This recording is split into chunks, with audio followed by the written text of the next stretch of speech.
Ladies and gentlemen, in our last video, we looked at the issue of recognition. And we talked about state recognition. We talked about recognition of governments in relation to the situation in Niger. These are all important concepts in international law that should guide your understanding of what is going on in Niger today as we speak. I want to move forward and look at another issue that has emerged in the Niger situation, something called sanctions. So we'll look at what sanctions are as being applied in Niger today. As you know, the French government has sanctioned Niger.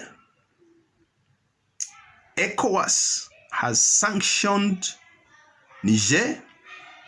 Now, ECOWAS seems to come from the perspective of the ACDEG, the African Charter on Democracy, Elections and Governance, which prohibits military coups and calls upon regional organizations as well as the African Union to take certain actions, but we will get to that.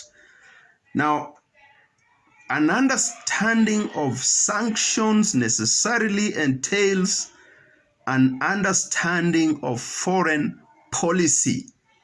Why? Because sanctions are a tool of foreign policy. So if we can just look at definitions here. One source here says that foreign policy is how a country uses different strategies to guide its relationships with other countries and international organizations. So countries, international organizations, of course, as entities of international law. Now, today I'm happy to make reference to some very tough writers here. I'll start with international law by Shaw. This is one of the oldest editions of international law by M.N. Shaw. All right. So that is one. That is one. Secondly, another very interesting book by K.J. Holsti. That is International Politics, a Framework for Analysis. All these books discuss the concepts that we are interested in today, and especially foreign policy and sanctions. We've said that sanctions are nothing but a tool of foreign policy. The third text here is the Bible of Realism. In other words, politics among nations, the struggle for power and peace. This is the famous Morgenthau's book. Now, we've said, and I repeat again, that sanctions are a tool of foreign policy. Remember, we've said before that in the international realm, we call it anarchy. So the international realm is characterized by anarchy, the absence of a single authority to impose rules on states. So what happens? International politics happens. Power happens. Power asymmetry happens. That means different states, different countries possess different levels of power, different power resources. Now, if there is no single authority imposing rules equally on states, that means states impose rules on each other, pretty much. So what international law does is that it brings states together to negotiate common frameworks, which then all states are supposed to adhere to. It's like when you're in a school, there are rules so that even the biggest bully, if they happen to bully you, then there are sanctions. They will be punished.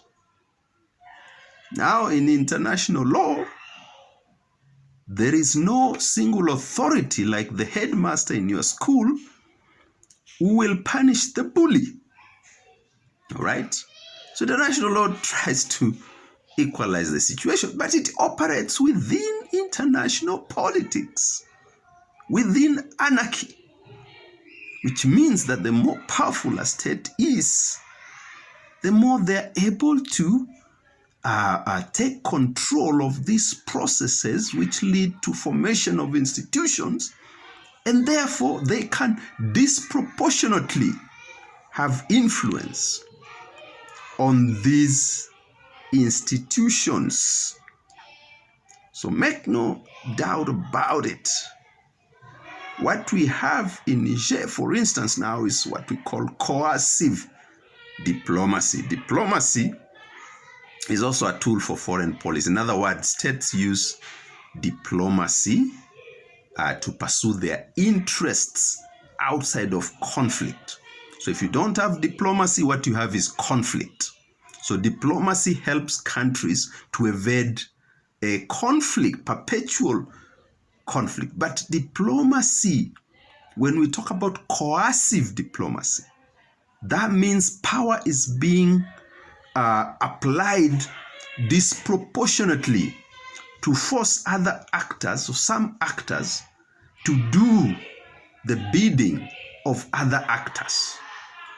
So the situation in Niger now explains this and illustrates this very, very, very, very well.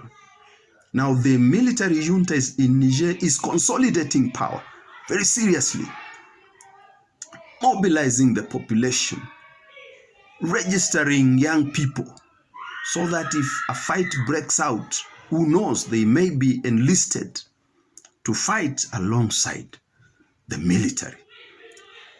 Coming up with allies. We've seen Burkina Faso, Mali saying, we shall fight together with the Nigerian military. That's power consolidation. They're saying, if you come, these are the things we have done to make sure that we are not going to be easy prey. And the situation goes on and on and on. But remember, we're talking about sanctions. Sanctions as a relationship with power. Sanctions are a form of coercive diplomacy. Coercive diplomacy is a tool of foreign policy. So there are certain interests being pursued within this arena of conflict. So as we observe what happens in the Niger situation, remember these concepts that we are discussing. They will guide you in understanding what is going on in Niger, even as we move forward. Once again, ladies and gentlemen, here we encourage you to read, and especially if you're young. Okay? As they say, if you think education is expensive, try ignorance. There is no life without books. Thank you for listening to me.